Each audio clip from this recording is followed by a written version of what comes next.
Let's go, Gordo!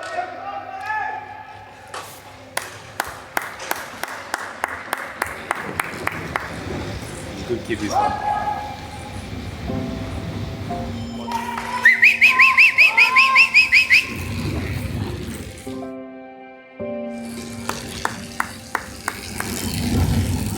So I've come back out to Dungray Velodrome for the first time in a very long time, and the reason is I want to talk to Brad McGee. I went and visited him on the farm a couple of weeks ago. Then I've had a crash on the bike and I've stopped the coaching that I was going to start doing with him. Today we're just going to find out a little bit more about his motivation for the coaching business and how he's going to approach it. So here's an interview with Brad McGee at the Dungray Velodrome, a site of his bronze medal individual pursuit at the 2000 Olympics. We talk a little bit about his riding days, but mainly it's about his coaching wants and desires. So hope you enjoy the interview. So I'm at the velodrome that hosted the track cycling events for the Olympics in 2000. Doesn't feel like that long ago, but probably a lot of people who don't even recognise that the significant event happened out in Bankstown or Bass Hill.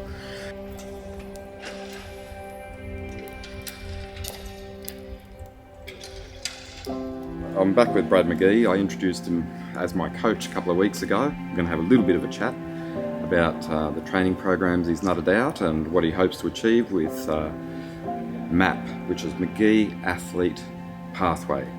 He's going to talk about that. Given that the Tour de France is only a few days from finishing, we might touch on a bike race that he's led once in the past.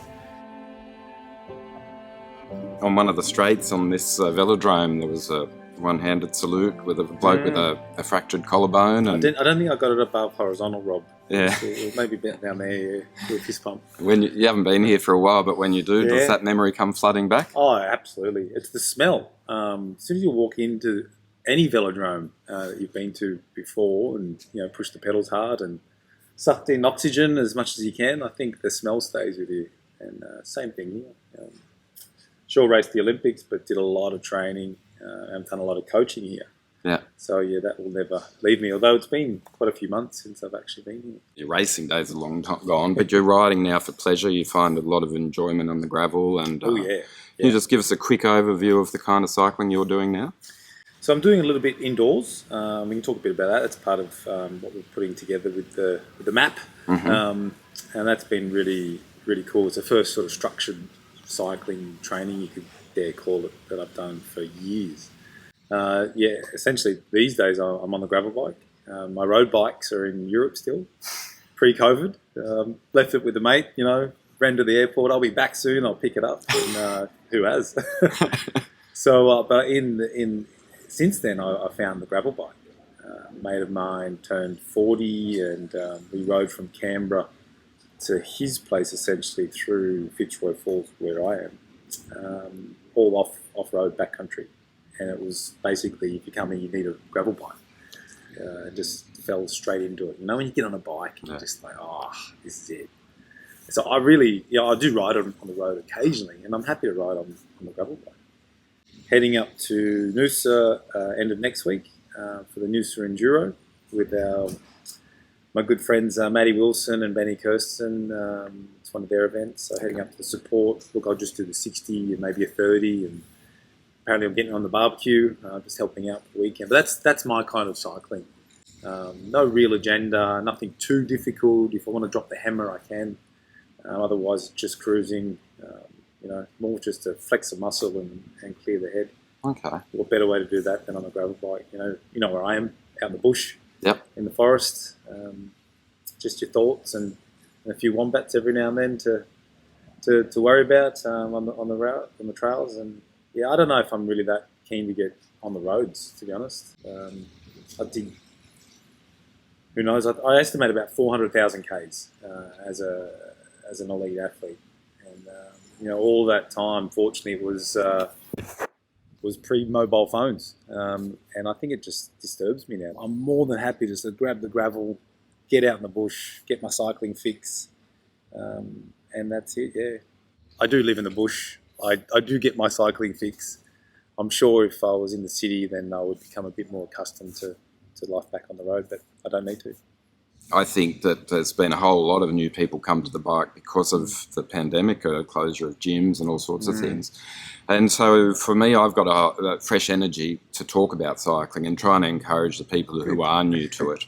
Yeah. And we've touched on one of the downfalls, which is the road safety matter. But just talk to me about what the aim is with the coaching business. Are you aiming for the newbie, the experienced bike rider? What kind of protocols are in place to try and make, and what are you trying to achieve? You're trying to make world champions or happy people? Look, it's ultimately I'm looking at continuing to grow and learn myself, but deliver that in a way that others can learn and stimulate their own thinking and grow and develop their cycling capabilities. So it's not a complete transfer of knowledge.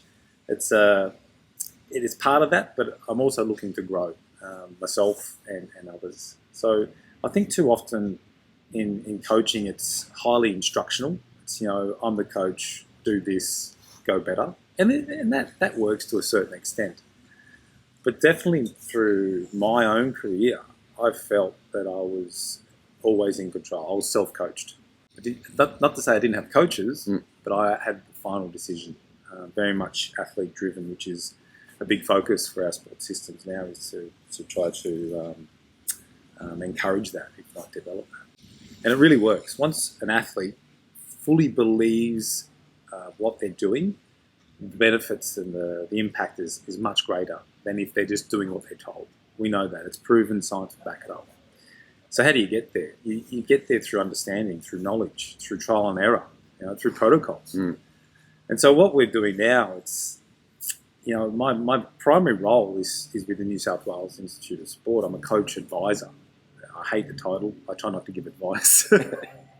I'm there to support coaches across all sports. I love it.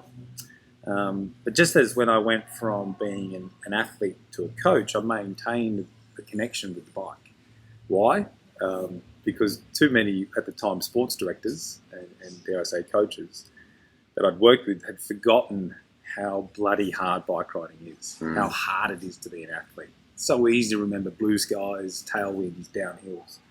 But unless you're still in it, living it, at least testing yourself, pushing yourself, it's pretty easy to forget. So my method as I went from athlete, transitioned to coach and sports director, I dropped the hammer every now and then on the bike. I went out when it was a bit, I don't really feel like going out, just to remind myself when I'm working with these athletes, it's bloody hard. So same rules apply now. I've gone from coaching to coach advising or coach developing, and I feel it's important I maintain some practice in the coaching game. Yeah. Again, to remind myself when I'm working with these coaches how bloody hard coaching is. And so at the same time, hooked up with my man Vaughan, and we've got our heads together. He's got equal amounts of passion for developing some sort of platform that can inform and encourage others to enjoy the bike like we both have. So that's where it's sort of come about. It's becoming more than a side hustle. It's probably taking up all my downtime, my hobby time, and the wonderful thing for me also is that it's got me back on the bike in a more structured way. And I'm loving it. Like, I haven't done a structured training session with efforts, in years. And here I'm pumping out probably 2 or 3 a week as part of what we're doing here. So it's like, it's just a win-win-win. It's just maybe something similar timing for yourself, Rob, but it's really given me a resurgence of enjoyment on the bike. Not to say I ever lost it, but it was becoming more and more that other thing I used to do. It's come back to the fore. For a while, I was riding the mountain bike and basically exclusively, and I sort of neglected my road bike. And then I got back on, and now I can't find the time to ride all the bikes that I have. Yeah. But I do love the road. It's in the shed. Which one today? Yeah. But and just sort of picking up on what you talked about being self-coached. I've never had a coach myself, but I feel like I ride a bike pretty reasonably well. And certainly I do everything that I need to do adequately. So I don't need a coach. I'm not trying to get a goal, but I want to just sort of do some beta testing with you just to understand what the program's like. just to see what it evolves from it. It's and see how much you change of what I've done through trial and error. So that's going to be an interesting part of this exercise, I think. Absolutely. And look, my goal will always be to help you and others to make your own choices. Yeah, it's got to be that self-determination, that autonomy. It's your choice, but it's an informed choice. And you can debate options, and and maybe throw in a bit more perspective, and then therefore those choices are going to be a lot more thorough, and ultimately believed in. This is the right choice. And I don't know. I mean, it's early days yet. You've gone and thrown yourself off the bike in the first couple of weeks. So that's a good way to start. I feel like so. I've started from scratch. I put on weight, and then we'll just start again. Yeah.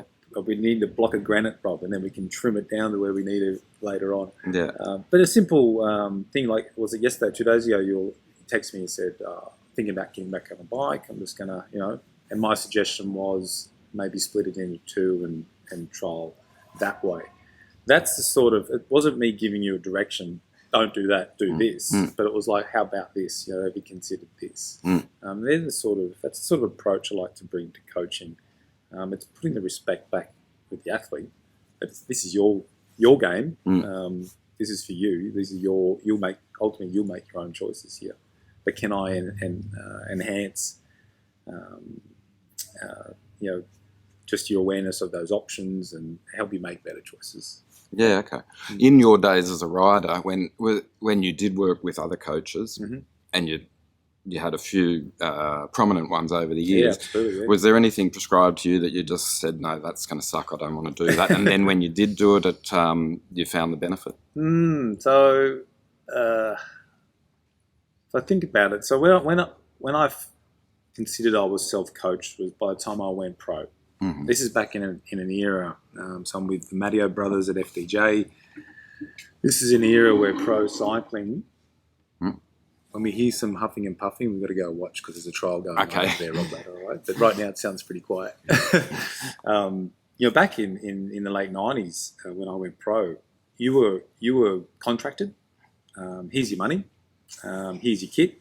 We'll do this training camp before the season. But basically, you rock up ready to race, and that was it. That was the mentality at the time, the culture.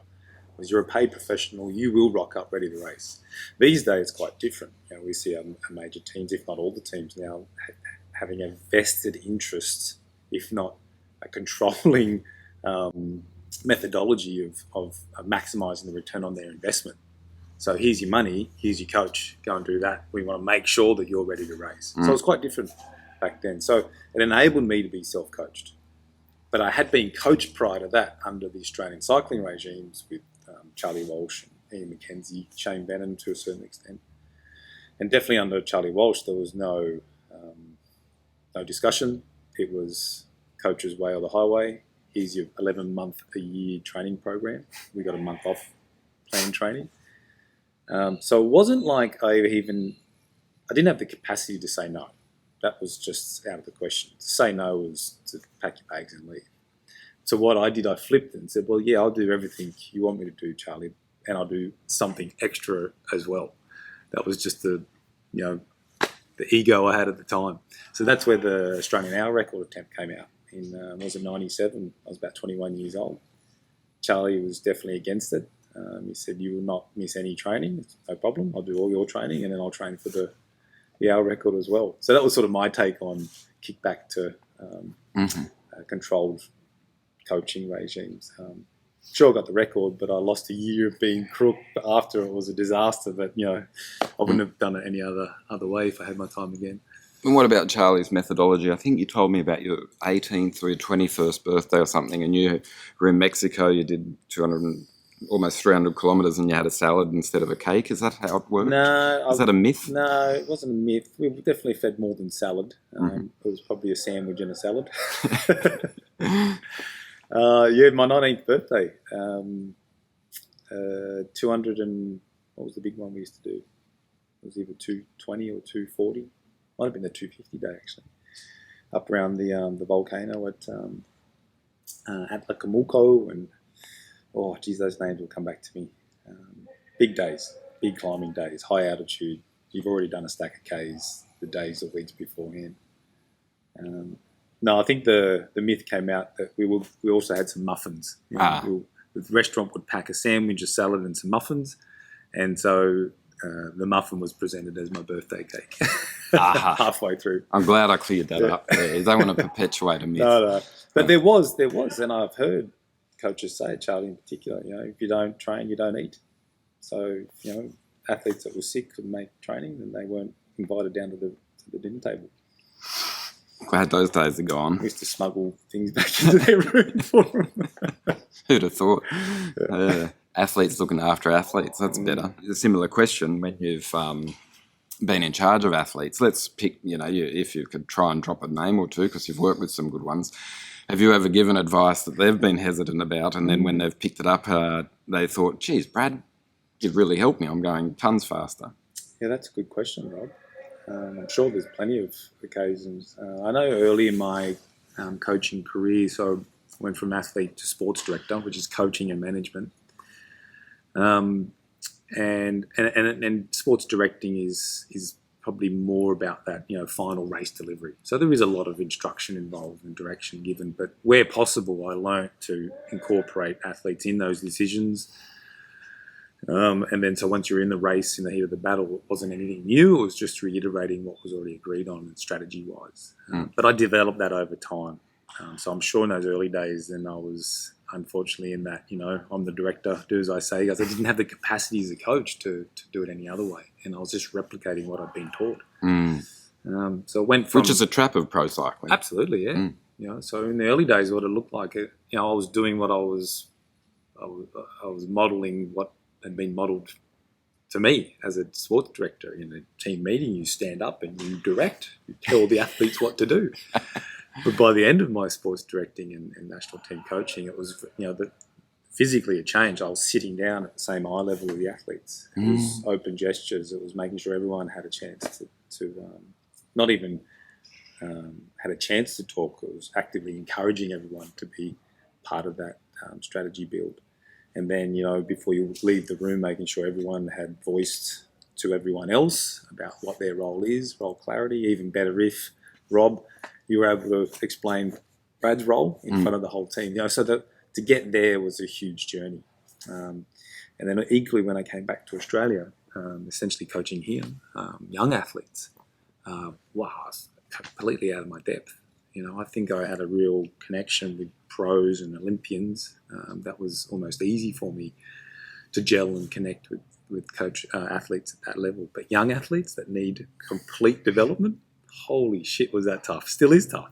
Yeah. And I'm sure I can remember a few performance planning meetings with young athletes, and if I reflect back now, when someone just sort of checks out, like, I've got no idea what you're saying. And you lose a bit of sleep over that. Still now, you can't have that time back. Coaches will have multiple athletes throughout their career, but as an athlete, you've only got one career, and I think we need to respect that more than we do as coaches.